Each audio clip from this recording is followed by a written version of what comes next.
On October the 17th, 2024, Elden Ring received a patch fixing a couple of minor bugs. It was the last in a series of patches with dwindling impact. So when it was announced that we were getting a patch prior to the release of the Tarnished edition, I was hesitant to think that it would amount to much. But it seems like we are actually getting some meat on the bones. So let's very quickly go over the main update additions first in the Tarnished pack.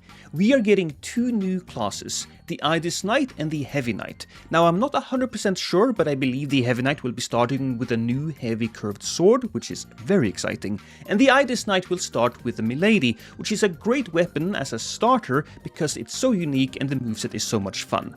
Then there will be added weapons that can be purchased from merchants or found in the lands between. And this is where I'm very excited. I have seen the Hollow Slayer, or whatever the sword is called in the Tarnished pack, on Twitter, and it has a really interesting Asher War, kinda like the Obsidian Lamina, where you do a dodge and then a stab. Exciting. There's also 3 new forms of torrent attire that can be found in the game. I'm not going to read all of it, but I'm looking forward to pimping out torrent. That sounded very wrong. There is also 2 new NPC invasion events in the game. Now we arrive to the main event. General balance adjustments. Changed certain items found in the field or obtained by defeating certain powerful enemies in the Realm of Shadow to higher tier items or other treasures. Note, items that were already found will not be changed. That's not a great sentence. Weapons. The Smith Script Dagger and Relana's Twin Blades has increased critical hit power, which is a welcome change. Nothing too drastic, but anything that buffs weapon that doesn't see a lot of use is always welcome.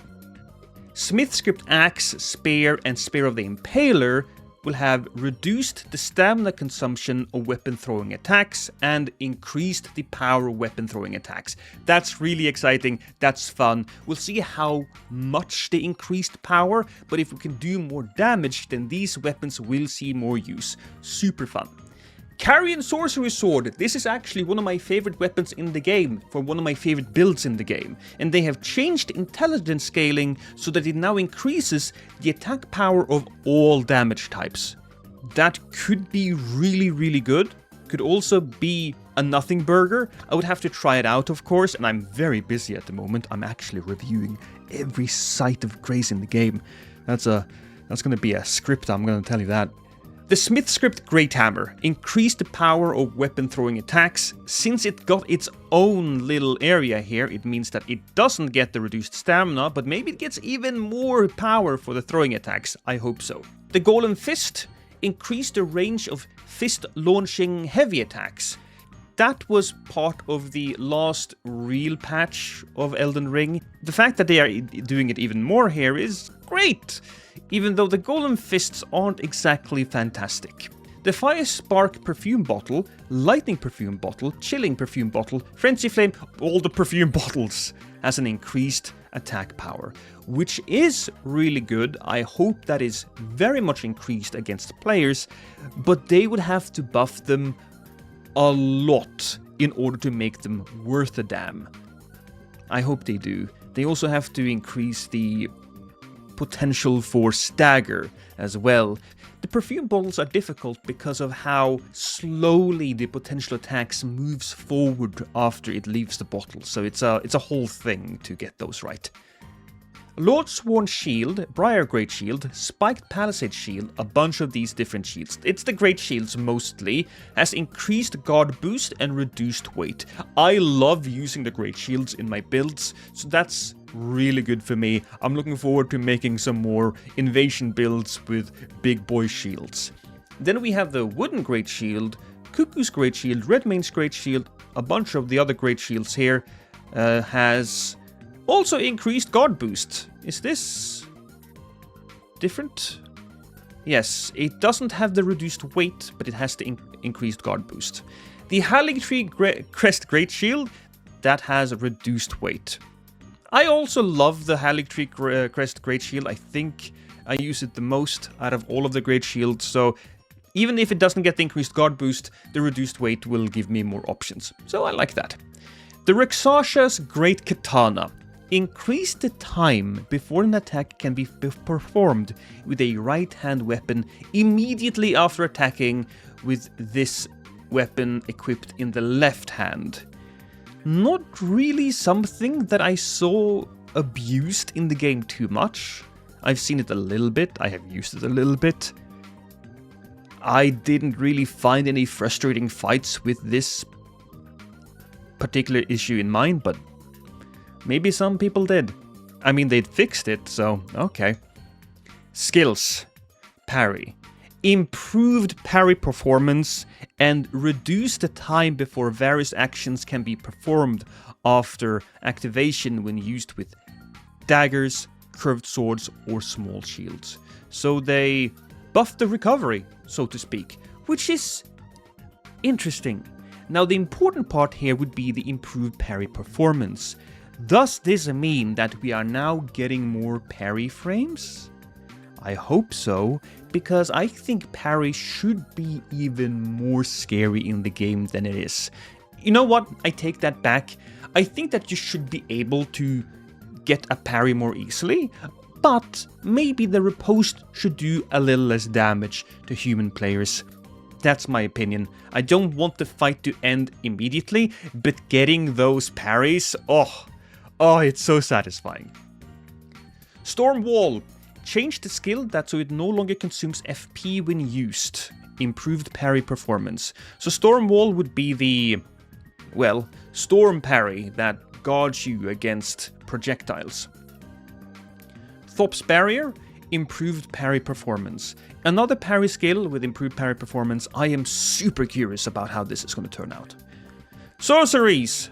Founding Rain of Stars. If I remember correctly, this skill was practically useless. So the fact that we have increased power, I think is great. Carrion Retaliation has increased power, which I also think is great, because if you think about it, Carrion Retaliation is a very risky move. You are running towards a person, charging up I'm going to call it a soul arrow, I don't remember what it is. Glintstone arrow, whatever. One of the more powerful spells in the game. And if you miss, you are basically nuked. So Carrion Retaliation should definitely get a damage boost proportional to what would have landed on you. I really hope that's how it is. Meteorite has reduced casting time, and Meteorite of Estelle has reduced casting time. Don't know how I feel about those. I don't think I would feel pretty hard about any of those, so we'll just leave it as be. Gravitational Missile. Now this is a monster in PvP, and they've changed the spell so that the gravity projectile does not explode immediately upon striking terrain such as the ground or wall. That is a game changer for ganks, I suppose. That is really good. It is a weapon that you could use yourself to great effect, but it was slightly overpowered. The fact that you now have a little bit of room to maneuver before the gravitational missile explode, I think is a good thing. It's one of the few nerfs here, so I think I like it. I will say I like it at this moment in time without testing. Incantations! Feather of the Divine Bird. Increased power, which is probably super important. I hope they have increased it a lot, because my god, that thing was useless. O Flame has expanded the attack range, which is really interesting. We'll see how that works in the game. Rain of Fire increased power, which is also fantastic, because just like Founding Rain of Stars, I found it to be a little useless. Now we come to the PvP exclusive balance adjustments. Weapons. Rakshas's Great Katana.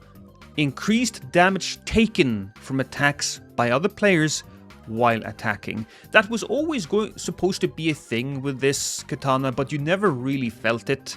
So I suppose they just righted the wrong that they never bothered to fix in the first place. Rugla's Roar. Reduced power against other players. good. I do remember a few times I was annoyed by this, but not a lot. So I think this is a good, fine, if not lukewarm change. Rotten Breath or Exike's Decay reduce the amount of time other player characters are unable to move from hit reactions when struck by these incantations. We have been complaining about Rot Breath since the inception, since the beginning of time, since the beginning of the game. Everybody was like, Rot Breath is awful, please change it. We have talked about this on stream for years. How about you get the rot build-up, but you don't experience any of the stagger? It's the stagger that really frustrates, and the fact that they're changing it now... Maybe FromSoft loves Nintendo players a little more than they love the rest of us. What can we say? I mean, Duskbloods. There's a few bug fixes here as well. Fixed a bug where critical hits dealt with great katana weapon types had a lower than expected power against large enemies. Fixed a bug where jumping attacks with great katana weapons could be parried. Never experienced that. Never. Fixed a bug that prevented camera control with mousing during NPC dialogue when using the keyboard and mouse controls. And fixed a bug in the keyboard and mouse settings sections where they didn't reset to default. Okay, well, that's not super exciting, but the fact that we got this level of change, this amount of change, is confounding to me. And I'm hoping that it will continue, since we have a new audience in the Switch audience. We're getting new weapons, new Ashes of War that's definitely going to need some adjustments. Yeah. Maybe we'll get something more.